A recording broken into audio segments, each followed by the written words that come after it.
ब्रह्मांड की विशालता में इंसानियत ने हमेशा एक बड़ा सवाल पूछा है, क्या हम अकेले हैं?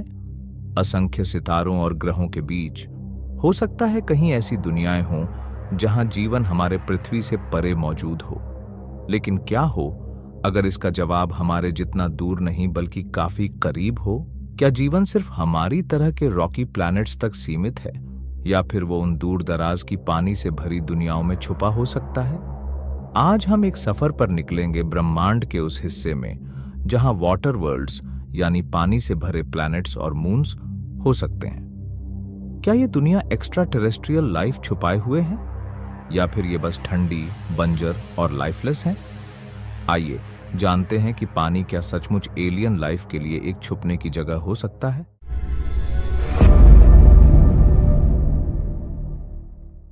What is water world?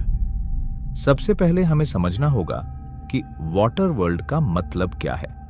एक वाटर वर्ल्ड ऐसा ग्रह या चंद्रमा, मून होता है जो मुख्य रूप से पानी से ढका हो, या जहां की सतह के नीचे बड़ी मात्रा में लिक्विड वाटर हो। ये एनवायरनमेंट्स हो सकते हैं माइल्स तक फैले ओशंस, बर्फ की परतों के नीचे छुपी विशाल झीलें, या सब ग्लेशियल लेक्स। लेकिन सवाल ये उठता है कि पानी जीवन के लिए इतना जरूरी क्यों है? पानी एक यूनिवर्सल सॉल्वेंट है। ये न्यूट्रिएंट्स को ट्रांसपोर्ट करता है, टेम्परेचर रेगुलेट करता है और लाइफ सपोर्टिंग कंडीशंस बनाए रखता है। हमारी पृथ्वी, जो कि अभी तक नोन यूनिवर्स में लाइफ सपोर्ट करने वाला एकमात्र ग्रह है, अपने अबंडेंट वाटर की वजह से सफल हुआ है। तो सवाल ये है, क्या दूसरी वाटर वर्ल्ड्स में भी लाइफ हो सकती है?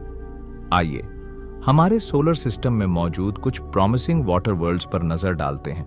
यूरोपा, जो जुपिटर का एक चंद्रमा है, एक फ्रोजन एनिग्मा है। इसकी आइसी क्रस्ट के नीचे एक मैसिव ओशन छुपा हुआ है जो जुपिटर की ग्रेविटी से पैदा हुए टाइडल फोर्सेस की वजह से वार्म रहता है। क्या ये ओशन लाइफ को थ्राइव करने के लिए जरूरी कंडीशंस प्रोवाइड कर सकता है? सैटर्न का चंद्रमा एनसेलाडस भी काफी इंटरेस्टिंग है। इसकी आइसी सरफेस पर मौजूद क्रैक्स से वाटर वेपर के प्लूम्स इरप्ट होते हैं। इन प्लूम्स में ऑर्गेनिक मॉलिक्यूल्स पाए गए हैं जो लाइफ के लिए क्रिटिकल बिल्डिंग ब्लॉक्स माने जाते हैं। और टाइटन, जो शनि का एक और चंद्रमा है, मीथेन की झीलों और जटिल जैविक रसायन विज्ञान से भरे वातावरण के साथ जीवन की संभावनाओं के लिए वैज्ञानिकों को उत्साहित करता है। Exploration of alien life and water worlds. क्या इन वाटर वर्ल्ड्स पर लाइफ एग्जिस्ट कर सकती है? इसे समझने के लिए साइंटिस्ट अलग अलग मिशंस पर काम कर रहे हैं। नासा का यूरोपा क्लिपर और जेम्स वेब स्पेस टेलीस्कोप जैसे स्पेसक्राफ्ट्स वैल्यूएबल डेटा कलेक्ट कर रहे हैं।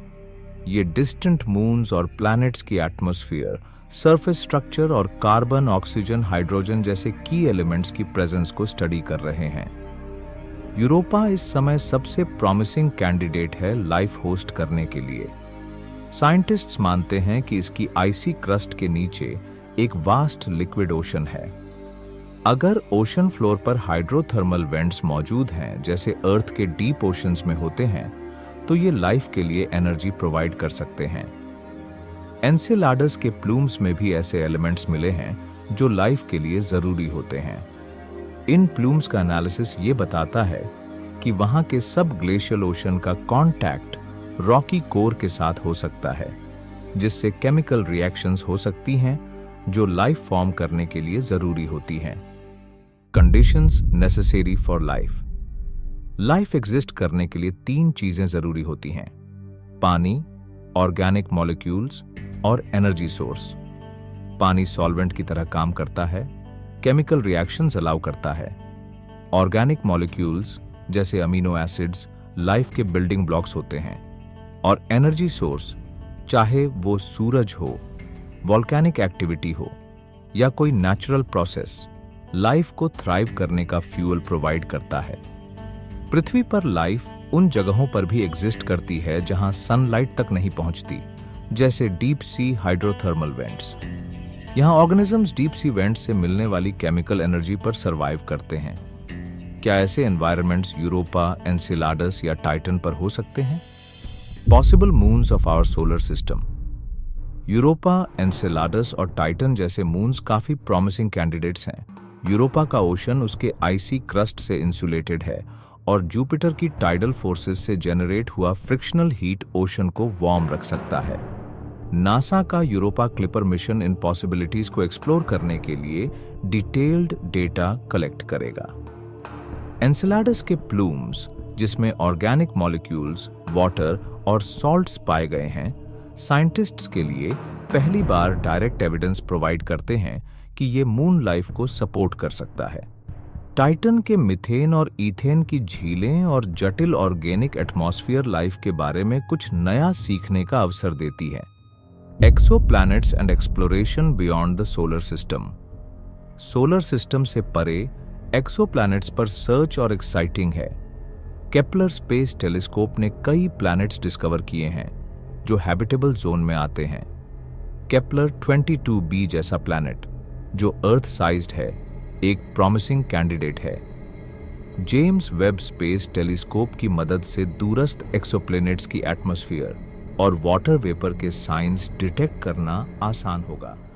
Future of exploration and challenges. दूरस्थ वाटर वर्ल्ड्स को एक्सप्लोर करना मुश्किल और महंगा है, लेकिन टेक्नोलॉजी के एडवांसमेंट के साथ मिशंस जैसे यूरोपा क्लिपर और टाइटन के लिए ड्रैगनफ्लाई मिशन साइंस की बाउंड्रीज को पुश कर रहे हैं। भविष्य में ह्यूमन एक्सप्लोरेशन भी इन डिस्टेंट वर्ल्ड्स तक पहुंच सकता है। वाटर वर्ल्ड्स की एक्सप्लोरेशन न केवल यूनिवर्स को समझने में मदद करेगी, बल्कि हमारे एग्जिस्टेंस के सवालों का जवाब देने में भी अहम भूमिका निभाएगी।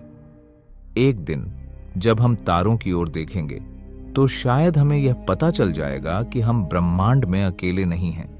तब तक हमारी खोज जारी रहेगी। हमारी खोज अभी शुरू ही हुई है। जैसे जैसे हम इन वाटर वर्ल्ड्स के रहस्यों को समझने के करीब पहुंचते हैं, वैसे वैसे ये सवाल और भी दिलचस्प हो जाते हैं। क्या वाकई ब्रह्मांड में कहीं जीवन मौजूद है? क्या वो जीवन हमारी कल्पनाओं से कहीं अलग होगा, या फिर वही फेमिलियर बायोलॉजिकल सिस्टम्स जैसे हम जानते हैं वहां भी हो सकते हैं? यूरोपा, एनसेलाडस, टाइटन और डिस्टेंट एक्सोप्लैनेट्स की जैसी दुनियाएं हमें यह सोचने पर मजबूर करती हैं कि जीवन सिर्फ पृथ्वी तक ही सीमित नहीं है। इन डिस्टेंट वर्ल्ड्स में छुपे हुए पानी के वास्ट ओशंस और उनसे जुड़ी संभावनाएं हमें एक नई उम्मीद देती हैं। एक उम्मीद की शायद कहीं ना कहीं जो भी फॉर्म्स ऑफ लाइफ एग्जिस्ट कर रहे हैं, वो हमारी अंडरस्टैंडिंग से कहीं अधिक कॉम्प्लेक्स और अलग हो सकते हैं। वैज्ञानिकों की मेहनत और नई टेक्नोलॉजी के साथ हम इन मिस्ट्रीज को एक एक कर हल कर रहे हैं।